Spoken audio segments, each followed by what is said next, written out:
Alright, and ladies and gentlemen, right about now, I want to introduce you to a very inspirational person. Someone who has been described as the Bill Gates of Kenya. Indeed, he is on the global map. He's doing business big time. A lot of people have been writing stories about him. He is thus here today. He's very young, and you'll be surprised to hear his story, where he started, what his vision is, and what inspired him. He runs a multi-million company. Ladies and gentlemen, this is the point where if you feel like you have the energy within your system, let's put our hands together as we welcome Mr. Kamal Budhabhatti, the founder and CEO of AfricaTalentbank. Thank you so much, Kamal, for finding time to be here. Let's clap for him until he gets to stage. Thank you so much, Kamal. Your stories are always an inspiration. Thank you so much. Good morning. Morning. Oh, good. So, as he said, my name is Kamal. I'm the Chief Executive for Craft Silicon.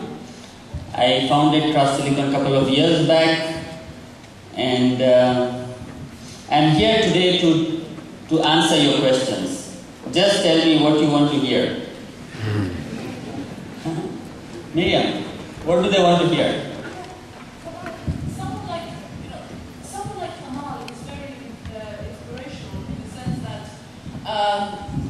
The point of having people like Kamal who run, million-dollar companies and who still make the time to come and speak to those of us who are starting out or thinking about starting up, it's always good to hear their stories, because sometimes we think we're the only ones who are struggling and the challenges that we face. So perhaps you could share with us, because many people may assume that successful people always have a silver spoon or born with a silver spoon. And so we like to hear the stories of, your journey. You're not sort of a Silicon Valley graduate or Harvard graduate, although you do have an office in Silicon Valley. And so, in terms of your journey, the challenges, what kept you going? Okay, thanks, Miriam. So let's start with, you guys want to start a business. You guys want to be an entrepreneur? Yes. Yes or no? Yes. Okay, so what do you need to start a business? Do you need money? Yes or no? Yes. Okay. Do you need support? Okay. Do you need an idea? Okay. Now I disagree with you guys. Okay. You don't need money to start a business. There are many people who still come to me and say, I have this brilliant idea, and this brilliant idea, if you put it in practice, is going to make you billionaires, and so many people will be there, and all those good things. But the reason I am not able to make this idea into a real product is because I don't have money. When somebody tells me that, in my mind I tell them, this is bullshit. Trust me, it's bullshit. Money, yes, money is important, it's required. But money can never come between you and your idea. Trust me. I can bet my life on it. If you have a good idea and if you are passionate about that idea, money will just follow. You agree with me? So now, you said money is required to start your own business. If you are an entrepreneur, that one is out. Without money, I think you can still start a business, because if you have a good concept, start something small. Do something that really drives you. So let's get back to my story. Very quickly, what I did. A couple of years back, this goes to close to about 8 years back, 8 or 9. I was in India. I came to Kenya for some work. One of my friends was working here, and his company was looking for some guys. And he called me that day and said, "Oh, my company is looking for some people. Do you want to come to Kenya and work?" I was in my final year, and it was somewhere in Feb. The exams were in April. I didn't bother to finish my exams. So I'm yet to go back and get my degree someday, but I just came to Kenya. So when I came, I just thought I want to conquer the world, so I just took a flight and I just came in here. I thought once you are out of India, you are like, everything is going to be good. Sorry? So when I came, the job was so bad. My job was to go to the office every day in the morning. They give me all those invoices, I keep those invoices, put it in the system. Next day, the same thing, over and over again. So it was not a good job. Luckily, next to my house, there was an IT manager for a bank. And one of the days when we were, during evening, we were chatting, he said his bank was looking for some software. Now again, no here, I am not a computer graduate. I am not even a graduate, forget about computer.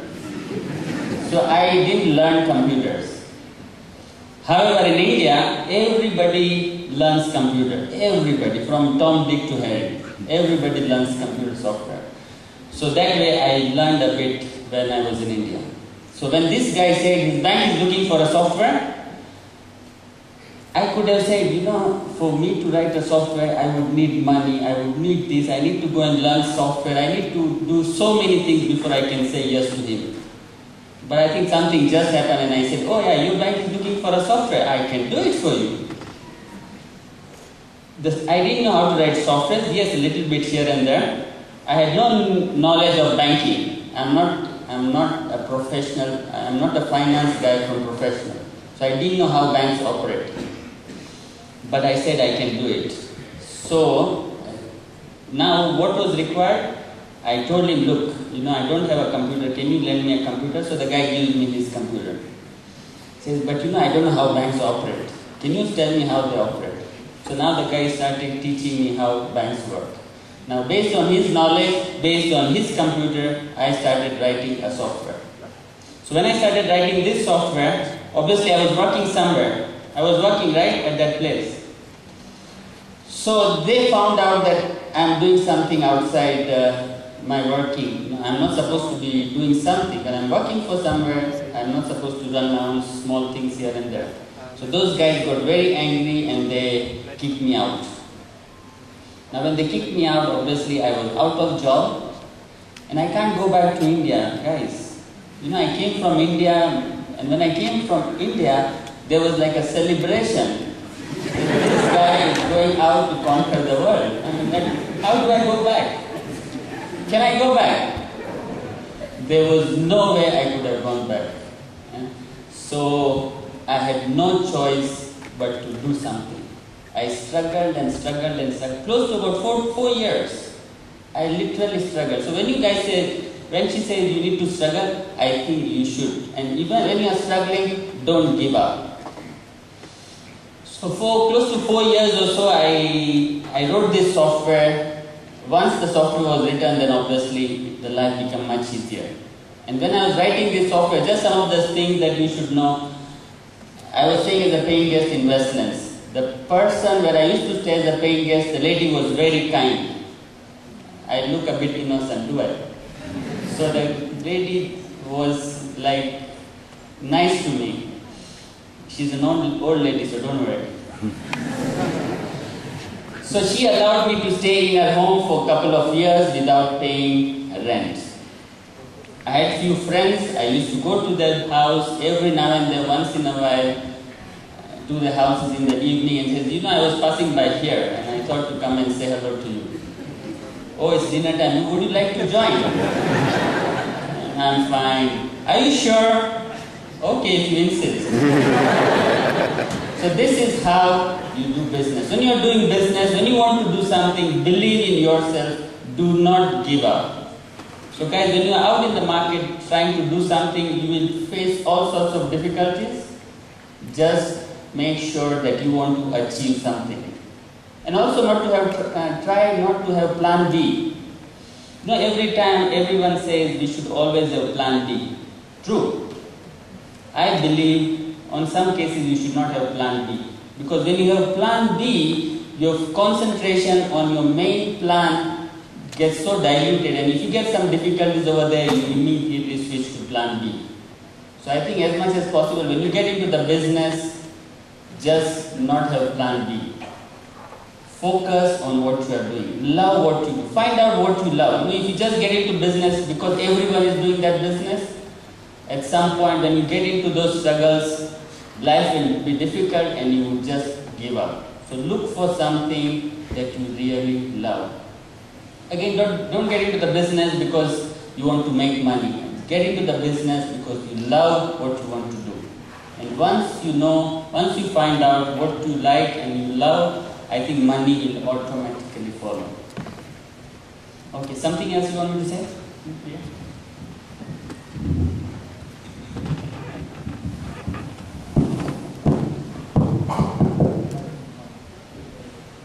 I think the other interesting point as well, in addition to the fact that you have come a long way and the free dinners that you clearly enjoyed for 4 years, but it's also the fact that in terms of valuation, you haven't stopped now. So although you are successful now, I have heard you previously say that you want to take this company to a valuation of $500 million in a few years. How do you still continue to be motivated when you've already reached that success?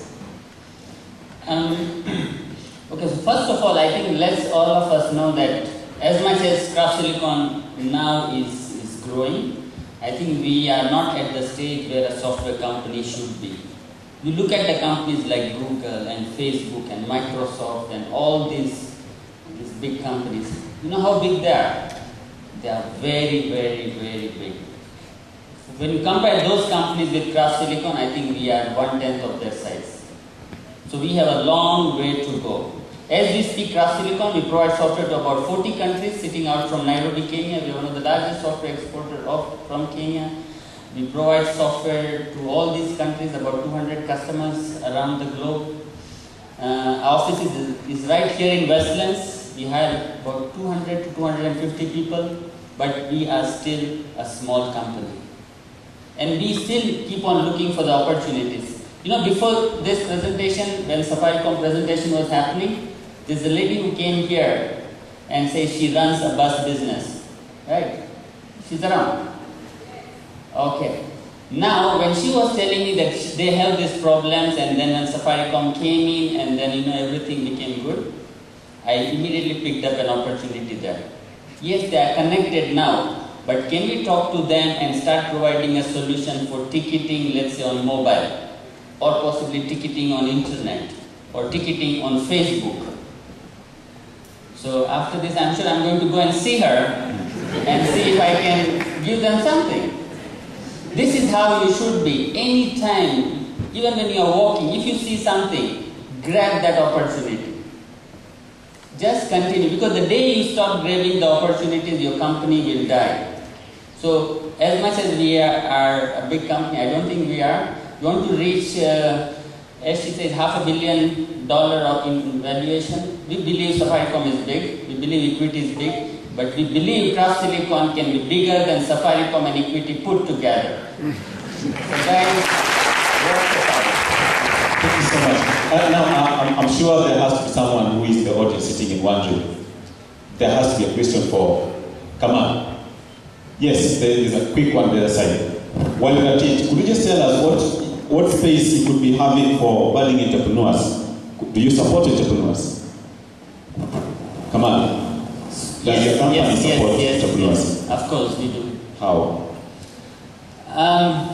Okay, it's all about growing together. So if you have something that you can bring on table, and is there something that we can bring on table, I think we are willing to discuss.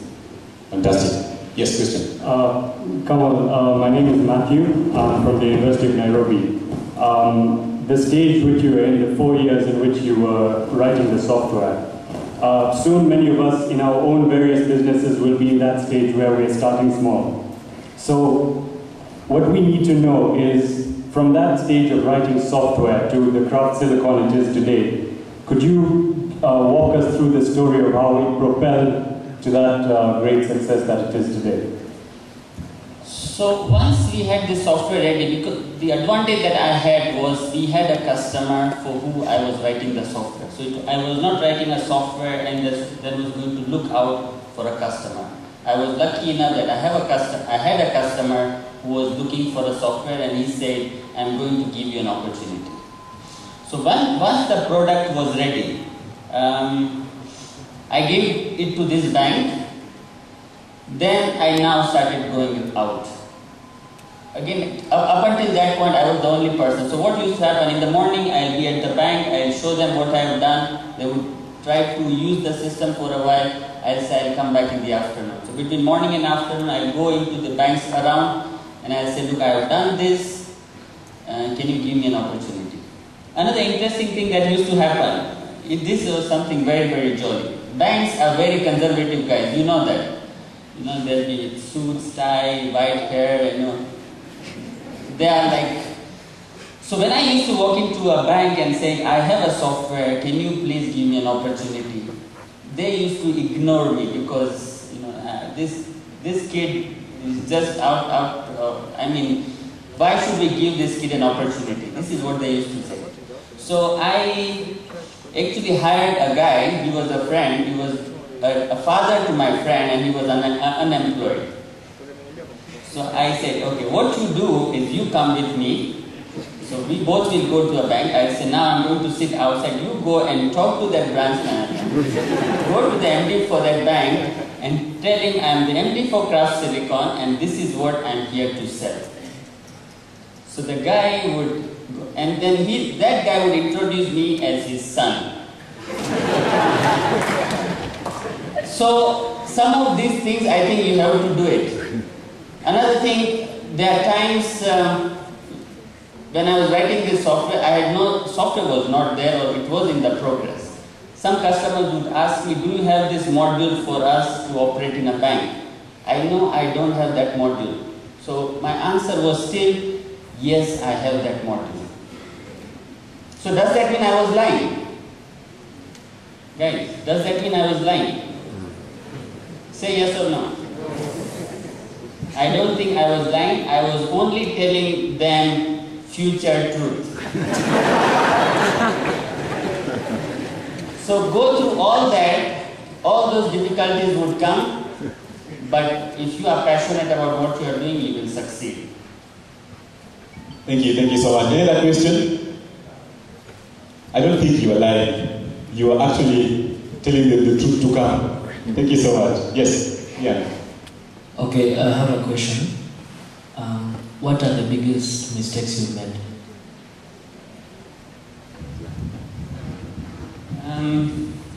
I think some of the mistakes that we did is not bringing in the right people at the right time.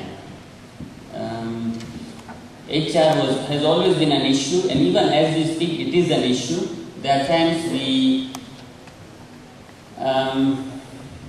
there are people who do right things, but I might still think that why do I need a position to create this position? I am capable of doing that, and can I continue doing that? So I think that was one of the biggest mistakes that we keep doing. We think we can deliver something where somebody else can do better for us. So what I've learned from my experience is hire people who are smarter than you. Because when you do that, actually the business prospers. And differentiate yourself from the business. Now, for a couple of years I was so passionate about my business, it was very difficult for me as an individual to be separate from the business. So anytime when somebody says he wants to take a position in Craft Silicon, I would immediately think, if this guy comes in, maybe he'll be brighter than me, he'll take over what I'm doing, and then I will not be needed. So I think now I've learned it's not a must that you have to be in a controlling position. Give people an opportunity to prosper, and when they will prosper, the company will prosper, and when the company will prosper, obviously the founders will also prosper. Fantastic. One last question from, finally using the mic. Hi, my name is Diana, and I'm sitting here and I'm thinking it's pretty much cliche when you're saying you do not need capital to start up. And I'm just wondering how, because you know, in each and everything you do, you really require money. It's not like people will be as lucky as well, because I'm trying to think that is luck on your part. So how did you do that? So when I say money is not needed, I don't literally mean you don't need money. Money, I think, is needed everywhere. Okay? What I mean is, because of money, your idea should not die. If you have a bright idea, I think there are ways to talk to your friends, talk to your parents, talk to your friends' parents, talk to anybody. If you go to a bank to borrow money when you're an entrepreneur, you will get a slap on your face. I don't think banks will be willing to finance anything based on your idea. So start something small. I think anything that you might want to start, something small, a small money, I'm sure you can always arrange among friends and relatives. Alright, thank you so much. This is a point where if you are in the room, let's appreciate Mr. Kamal Budhabhatti for that amazing presentation.